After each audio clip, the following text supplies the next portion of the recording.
Conflicto de los siglos. Capítulo 9. Se enciende una luz en Suiza. En la elección de los instrumentos que sirvieron para reformar la Iglesia se nota el mismo plan divino que en la de quienes la establecieron. El Maestro Celestial pasó por alto a los grandes de la tierra, a los hombres que gozaban de reputación y de riquezas, y estaban acostumbrados a recibir alabanzas y homenajes como caudillos del pueblo. Eran tan orgullosos y tenían tanta confianza en la superioridad de que se jactaban, que no hubieran podido amoldarse a simpatizar con sus semejantes ni convertirse en colaboradores del humilde Nazareno. Fue a los indoctos y rudos pescadores de Galilea a quienes dirigió él su llamamiento: venid en pos de mí, y os haré pescadores de hombres. Mateo 4:19. Estos sí que eran humildes y dóciles. Cuanto menos habían sentido la influencia de las falsas doctrinas de su tiempo, tanto más fácil era para Cristo instruirlos y educarlos para su servicio. Otro tanto sucedió cuando la Reforma. Los principales reformadores eran hombres de humilde condición y más ajenos que sus coetáneos a todo sentimiento de orgullo de casta, así como a la influencia del fanatismo clerical. El plan de Dios es valerse de instrumentos humildes para la realización de grandes fines. La gloria no se tributa entonces a los hombres, sino a aquel que obra por medio de ellos el querer y el hacer según su buena voluntad. Pocas semanas después que naciera Lutero en la cabaña de un minero de Sajonia, nació Ulrico Zwinglio en la choza de un pastor de los Alpes. Las circunstancias de que Zwinglio se vio rodeado en su niñez y su primera educación contribuyeron a prepararlo para su futura misión. Criado entre bellezas naturales imponentes, quedó desde temprano impresionado por el sentimiento de la inmensidad, el poder y la majestad de Dios. La historia de las hazañas que tuvieran por teatro sus montes natales inflamó las aspiraciones de su juventud. Junto a su piadosa abuela oyó los pocos relatos bíblicos que ella espigara entre las leyendas y tradiciones de la Iglesia. Con verdadero interés oía el hablar de los grandes hechos de los patriarcas y de los profetas, de los pastores que velaban sobre sus ganados en los cerros de Palestina, donde los ángeles les hablaron del niño de Belén y del hombre del Calvario. Lo mismo que Juan Lutero, el padre de Zwinglio deseaba dar educación a su hijo, para lo cual dejó su valle natal en temprana edad.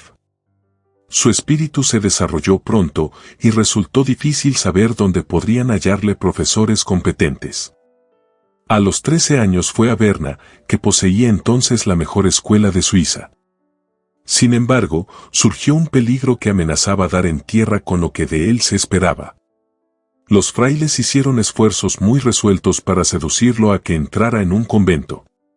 Los monjes franciscanos y los dominicos rivalizaban por ganarse el favor del pueblo, y al efecto se esmeraban a porfía en el adorno de los templos, en la pompa de las ceremonias y en lo atractivo de las reliquias y de las imágenes milagrosas. Los dominicos de Berna vieron que si les fuera posible ganar a un joven de tanto talento obtendrían ganancias y honra.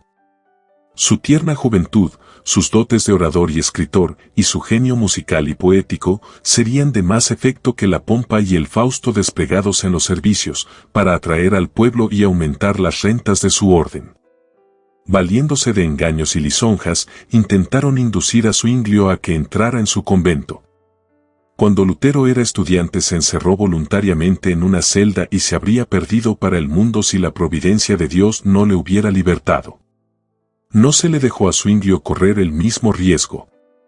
Supo providencialmente su padre cuáles eran los designios de los frailes, y como no tenía intención de que su hijo siguiera la vida indigna y holgazana de los monjes, vio que su utilidad para el porvenir estaba en inminente peligro, y le ordenó que regresara a su casa sin demora. El mandato fue obedecido, pero el joven no podía sentirse contento por mucho tiempo en su valle natal, y pronto volvió a sus estudios, yéndose a establecer después de algún tiempo en Basilea. En esta ciudad fue donde Zwinglio oyó por primera vez el Evangelio de la gracia de Dios. Wittenbach, profesor de idiomas antiguos, había sido llevado, en su estudio del griego y del hebreo, al conocimiento de las sagradas escrituras, y por su medio la luz divina esparcía sus rayos en las mentes de los estudiantes que recibían de él enseñanza. Declaraba el catedrático que había una verdad más antigua y de valor infinitamente más grande que las teorías enseñadas por los filósofos y los escolásticos. Esta antigua verdad consistía en que la muerte de Cristo era el único rescate del pecador. Estas palabras fueron para Zwinglio como el primer rayo de luz que alumbra al amanecer. Pronto fue llamado Zwinglio de Basilea, para entrar en la que iba a ser la obra de su vida. Su primer campo de acción fue una parroquia alpina no muy distante de su valle natal. Habiendo recibido las órdenes sacerdotales, se aplicó con ardor a investigar la verdad divina, porque estaba bien enterado, dice un reformador de su tiempo, de cuánto deben saber aquellos a quienes les está confiado el cuidado del rebaño del Señor. A medida que escudriñaba las Escrituras, más claro le resultaba el contraste entre las verdades en ellas encerradas y las herejías de Roma. Se sometía a la Biblia y la reconocía como la palabra de Dios y única regla suficiente e infalible. Veía que ella debía ser su propio intérprete. No se atrevía a tratar de explicar las Sagradas Escrituras para sostener una teoría o doctrina preconcebida, sino que consideraba su deber aprender lo que ellas enseñan directamente y de un modo evidente. Procuraba valerse de toda ayuda posible para obtener un conocimiento correcto y pleno de sus enseñanzas e invocaba al Espíritu Santo, el cual, declaraba él, quería revelar la verdad a todos los que la investigasen con sinceridad y en oración. Las Escrituras, decía Zwinglio, vienen de Dios, no del hombre. Y ese mismo Dios que brilla en ellas te dará a entender que las palabras son de Dios. La palabra de Dios no puede errar. Es brillante, se explica a sí misma, se descubre, ilumina el alma con toda salvación y gracia, la consuela en Dios, y la humilla hasta que se anonada, se niega a sí misma, y se acoge a Dios. Zwinglio mismo había experimentado la verdad de estas palabras. Hablando de ello, escribió lo siguiente: cuando comencé a consagrarme enteramente a las Sagradas Escrituras, la filosofía y la teología escolástica me suscitaban objeciones sin número. Y al fin resolví dejar a un lado todas estas quimeras y aprender las enseñanzas de Dios en toda su pureza, tomándolas de su preciosa palabra. Desde entonces pedí a Dios luz y las Escrituras llegaron a ser mucho más claras para mí. Zwinglio no había recibido de Lutero la doctrina que predicaba. Era la doctrina de Cristo. Si Lutero predica a Jesucristo, decía el reformador suizo, hace lo que yo hago. Los que por su medio han llegado al conocimiento de Jesucristo son más que los conducidos por mí. Pero no importa. Yo no quiero llevar otro nombre que el de Jesucristo, de quien soy soldado, y no reconozco otro jefe. No he escrito una sola palabra a Lutero, ni Lutero a mí. ¿Y por qué? Pues para que se viese de qué modo el Espíritu de Dios está de acuerdo consigo mismo, ya que, sin acuerdo previo, enseñamos con tanta uniformidad la doctrina de Jesucristo. En 1516 fue llamado Zwinglio a predicar regularmente en el convento de Einsiedeln, donde iba a ver más de cerca las corrupciones de Roma y donde iba a ejercer como reformador una influencia que se dejaría sentir más allá de sus Alpes natales. Entre los principales atractivos de Einsiedeln había una virgen de la que se decía que estaba dotada del poder de hacer milagros. Sobre la puerta de la abadía estaba grabada esta inscripción: aquí se consigue plena remisión de todos los pecados. En todo tiempo acudían peregrinos a visitar el santuario de la Virgen, pero en el día de la gran fiesta anual de su consagración venían multitudes de toda Suiza y hasta de Francia y Alemania. Zwinglio, muy afligido al ver estas cosas, aprovechó la oportunidad para proclamar la libertad por medio del Evangelio a aquellas almas esclavas de la superstición. No penséis, decía, que Dios esté en este templo de un modo más especial que en cualquier otro lugar de la creación. Sea la que fuere la comarca que vosotros habitáis, Dios os rodea y os oye. ¿Será acaso con obras muertas, largas peregrinaciones, ofrendas, imágenes, la invocación de la Virgen o de los santos, con lo que alcanzaréis la gracia de Dios? ¿De qué sirve el conjunto de palabras de que formamos nuestras oraciones? ¿Qué eficacia tienen la rica capucha del fraile, la cabeza rapada, hábito largo y bien ajustado, y las zapatillas bordadas de oro? Al corazón es a lo que Dios mira, y nuestro corazón está lejos de Dios. Cristo, añadía, que se ofreció una vez en la cruz, es la hostia y la víctima que satisfizo eternamente a Dios por los pecados de todos los fieles. Muchos de los que le oían recibían con desagrado estas enseñanzas. Era para ellos un amargo desengaño saber que su penoso viaje era absolutamente inútil. No podían comprender el perdón que se les ofrecía de gracia por medio de Cristo. Estaban conformes con el antiguo camino del cielo que Roma les había marcado. Rehuían la perplejidad de buscar algo mejor. Era más fácil confiar la salvación de sus almas a los sacerdotes y al Papa que buscar la pureza de corazón. Otros, en cambio, recibieron con alegría las nuevas de la redención por Cristo. Las observancias establecidas por Roma no habían infundido paz a su alma y, llenos de fe, aceptaban la sangre del Salvador en propiciación por sus pecados. Estos regresaron a sus hogares para revelar a otros la luz preciosa que habían recibido. Así fue llevada la verdad de aldea en aldea, de pueblo en pueblo, y el número de peregrinos que iban al santuario de la Virgen disminuyó notablemente. Menguaron las ofrendas, y en consecuencia la prebenda de Zwinglio menguó también, porque de aquella sacaba su subsistencia. Pero sentíase feliz al ver quebrantarse el poder del fanatismo y de la superstición.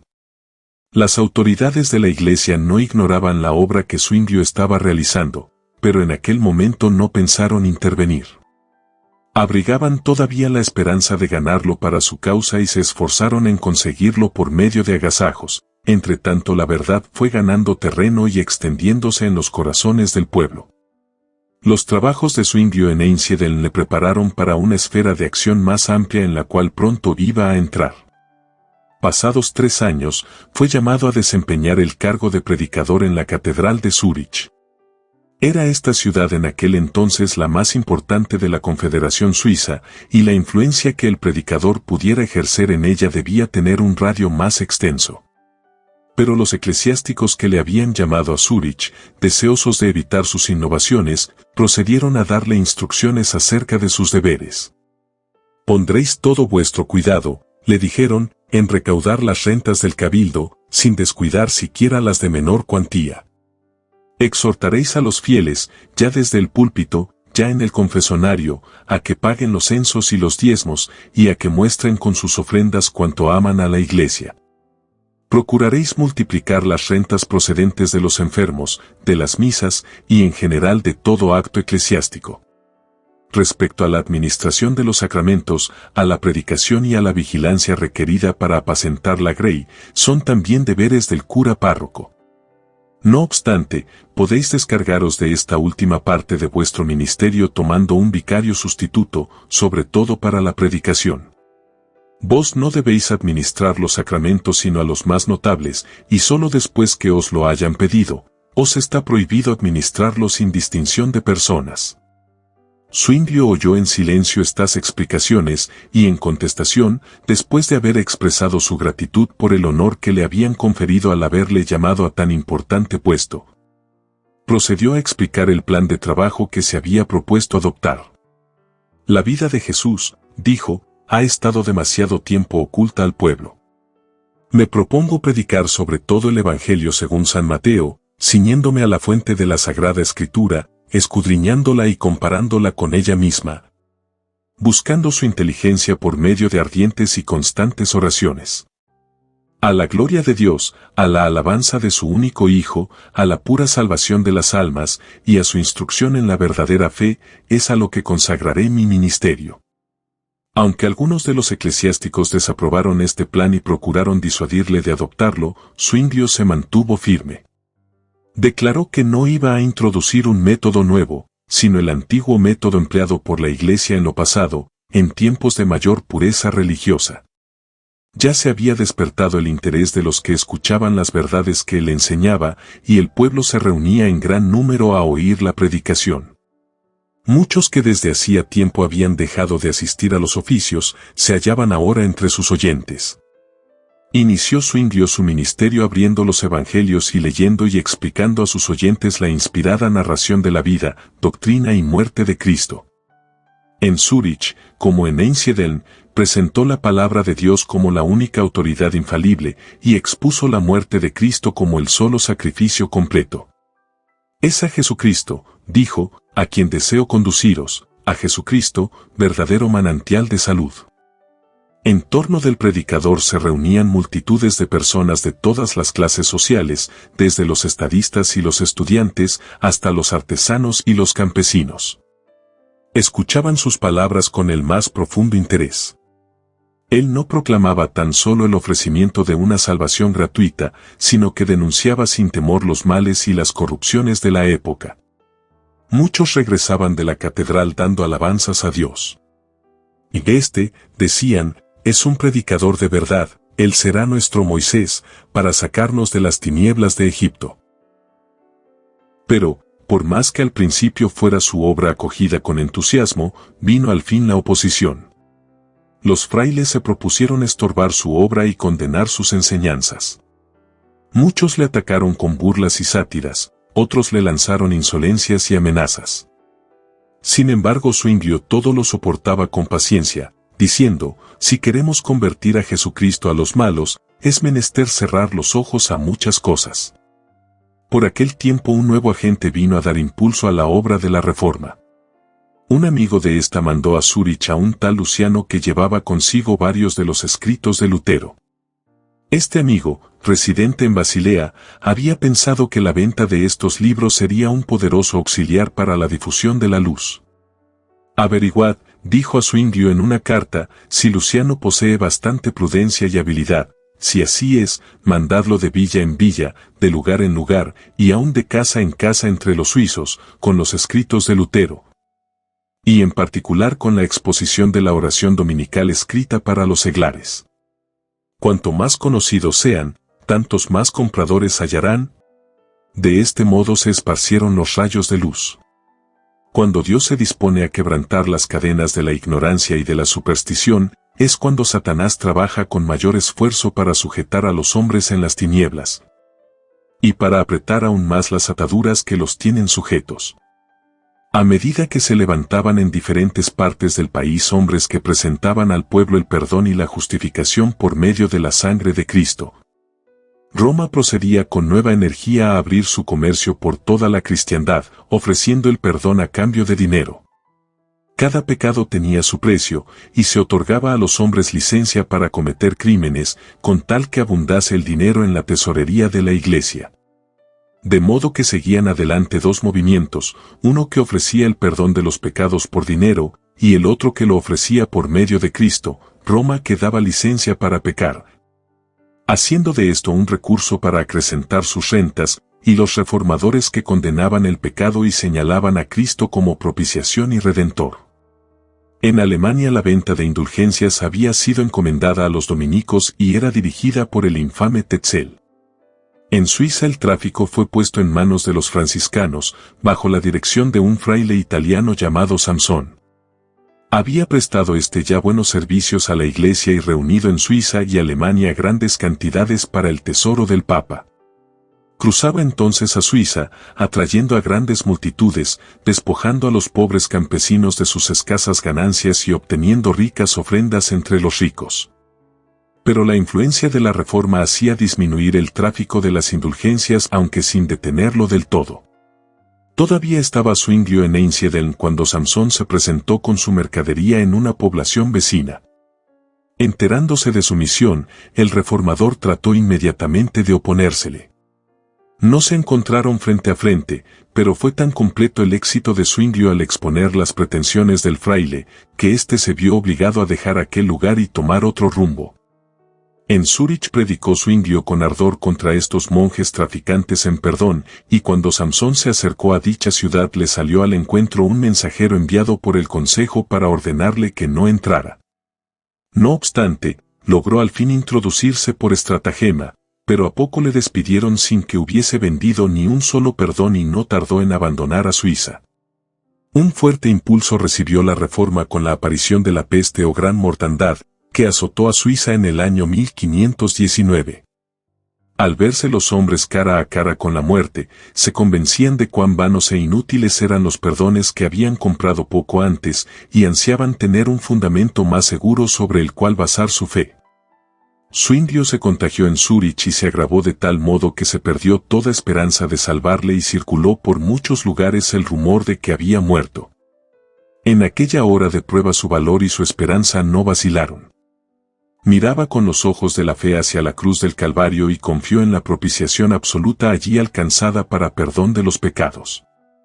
Cuando volvió a la vida después de haberse visto a las puertas del sepulcro, se dispuso a predicar el Evangelio con más fervor que nunca antes, y sus palabras iban revestidas de nuevo poder.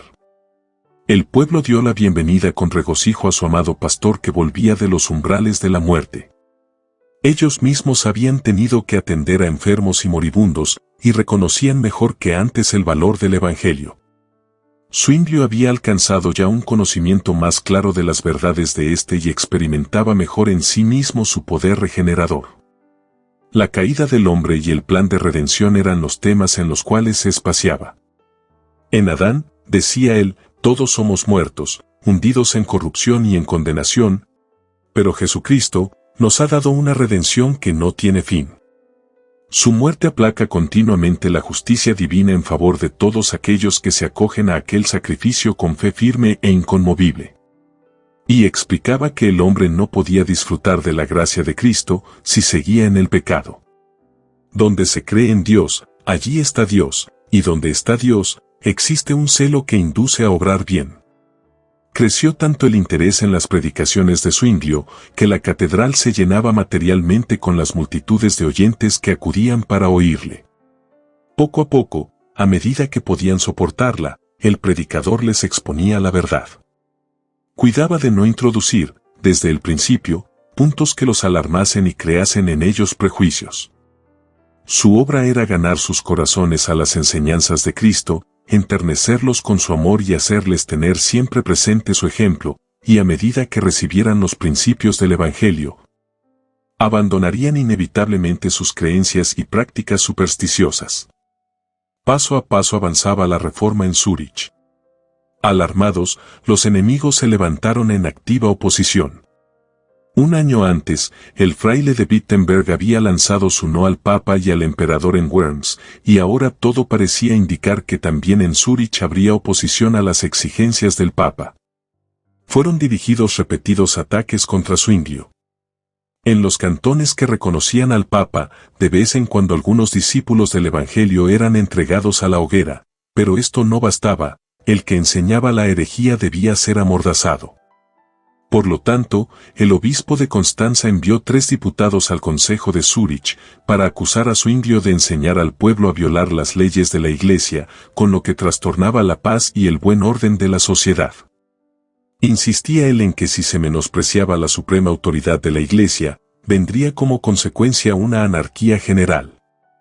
Zwinglio replicó que por 4 años había estado predicando el Evangelio en Zúrich y que la ciudad estaba más tranquila que cualquiera otra ciudad de la Confederación.